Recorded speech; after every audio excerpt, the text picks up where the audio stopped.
ಮೇಲಿಂದ petrol diesel ಬೇಕು, ಅದನ್ನು ಸರಿಯಾಗಿ ಎಲ್ಲ ರಾಜ್ಯಗಳಿಗೂ ಕೊಟ್ಟಾಗೆ ನಮಗೂ ಕೂಡ ಸಮರ್ಪಕವಾಗಿ ಕೊಟ್ಟರೆ ಸರಿ. ಅಲ್ಲ, ನಾವು ಕಾಳಸಂತೆ ಮಾಡೋರ ವಿರುದ್ಧ ಈಗಾಗಲೇ ನಾವು ಕ್ರಮ ತಗೊಳ್ತಾ ಇದ್ದೀವಿ.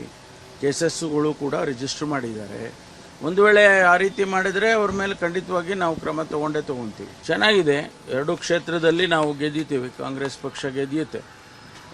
ಬೈ ಎಲೆಕ್ಷನ್ ಆದದ್ರಿಂದ ನಾವೆಲ್ಲ ಏನು ಸರ್ಕಾರ ಏನೆಲ್ಲ ಕೆಲಸಗಳು ಮಾಡಿದೆ, ಜನಪರವಾದ ಕೆಲಸ ಮಾಡಿರ್ತಕ್ಕಂಥದ್ದು ಮತ್ತು ಸಾಮಾಜಿಕ ನ್ಯಾಯವನ್ನು ಕೊಡೋದ್ರಲ್ಲಿ, ಬಡವರಿಗೆ ಕಾರ್ಯಕ್ರಮ ಕೊಡೋದ್ರಲ್ಲಿ ನಾವೆಲ್ಲ ಕಳೆದ 3 ವರ್ಷದಿಂದ ಮಾಡಿದ್ದೇವೆ.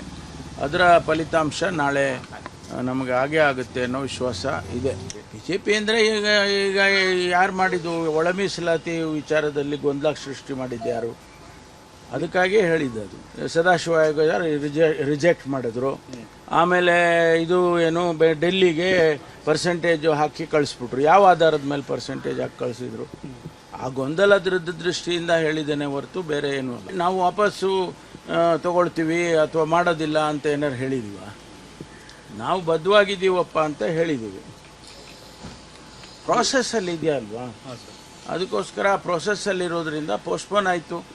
ಅದು 27ನೇ ತಾರೀಕು ಕ್ಯಾಬಿನೆಟ್ ಸ್ಪೆಷಲ್ ಆಗಿದ್ದಿದ್ದು ಪೋಸ್ಟ್ಪೋನ್ ಆಯಿತು. ಅದನ್ನು ಮುಂದೆ ಎಲೆಕ್ಷನ್ ಆದಮೇಲೆ ಮುಂದೆ ಅದನ್ನು ಪ್ರೋಸೆಸ್ಸನ್ನು ಮುಂದುವರಿಸ್ತೀವಿ ಅಂತ ಹೇಳಿದ್ದೇನೆ.